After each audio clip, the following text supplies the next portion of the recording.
Hey everyone. I hope you're doing great.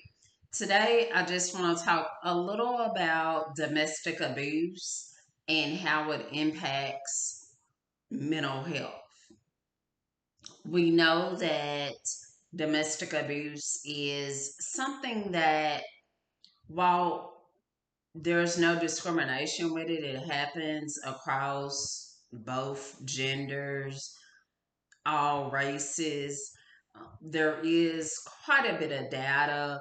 According to the National Domestic Abuse Hotline, 45% of Black women experience domestic abuse from intimate partners.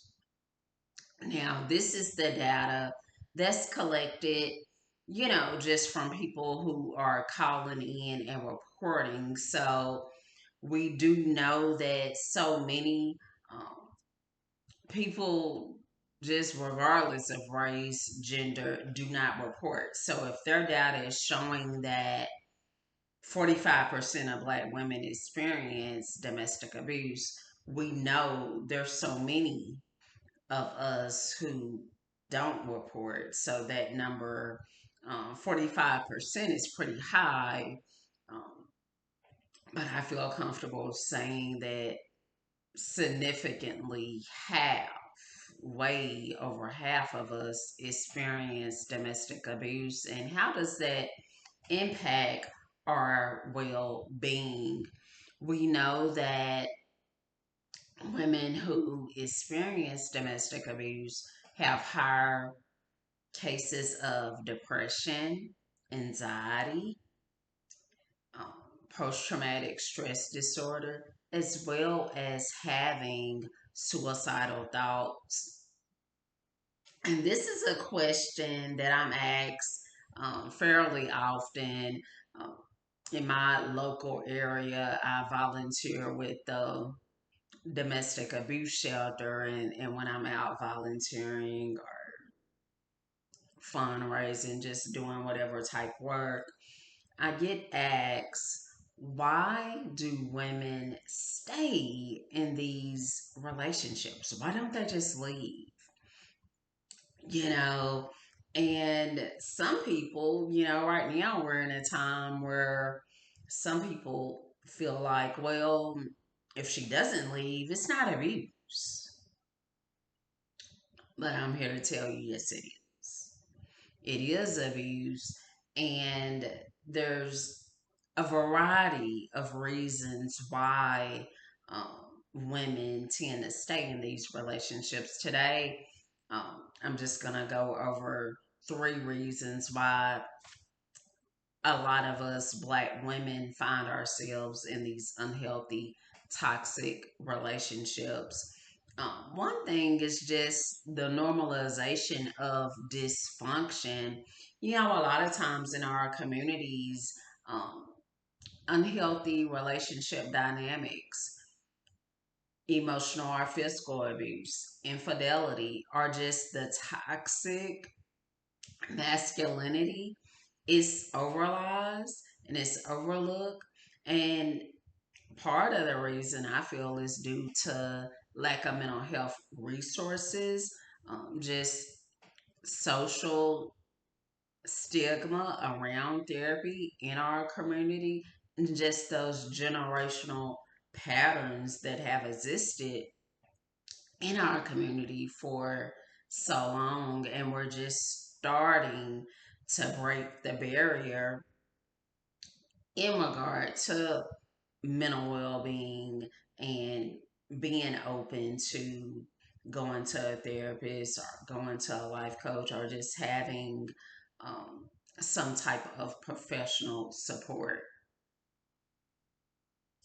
Another thing that is really common in the Black community is the pressure to maintain that family or just relationship stability.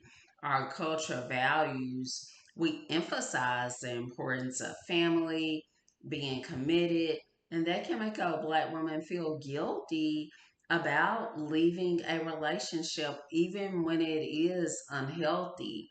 oftentimes we as Black women, we prioritize the stability of our family and fear the stigma of being perceived as failing, or maybe the stigma of being the single parent, or and the list goes on and on. And for many Black women, us placing ourselves at the bottom, it's not new to us. We do that all the time, whether it's even when it's not abuse, just in our day to day life, taking care of others before ourselves is so common that even when we find ourselves in an unhealthy relationship, we think, oh, I don't want my kids to grow up without their parent.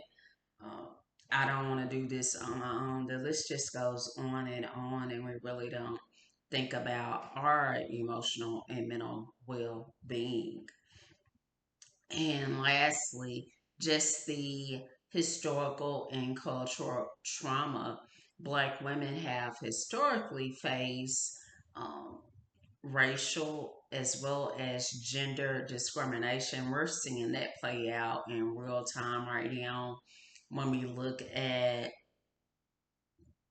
who's being let go in corporate and federal.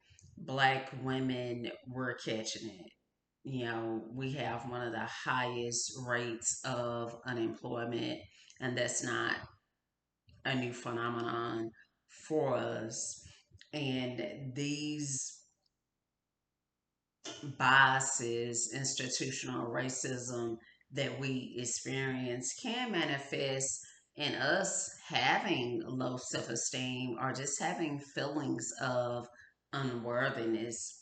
This makes us more susceptible as well in staying in or entering unhealthy relationships where we may not feel empowered to set those boundaries or demand respect and then get back to the financial stability of it. Um, Even though we are one of the most educated segments of the US population, the gender discrimination, racial discrimination, or pay oftentimes does not match the expertise and the value we bring. So, for some of these women, it's also lack of financial stability as well. So, please, when you're talking with someone who may has experienced domestic abuse, and if you're interacting with a Black woman, chances are she has experienced domestic abuse in some shape, form, or fashion. Domestic abuse isn't just a punch. Um, Physical is part of it, but it also could be psychological as well. Um, just various types of abuse outside of physical, which I know that's what we think of most often. But please give that woman grace. Let's not judge. It's so many of us who have experienced domestic abuse that these are the type of conversations we need to ha- have more often and create safe spaces for us to heal. And, sister, if you're watching this video and you feel like you are in an unhealthy or toxic relationship, please reach out to me. If you don't feel comfortable talking to me, please contact the National Domestic Abuse Hotline. But know that there is help. Know that you deserve to live a life free of harm or danger. know that I'm here for you. I'm rooting for you. And I am wishing everyone love, health, and happiness. Until next time, stay blessed.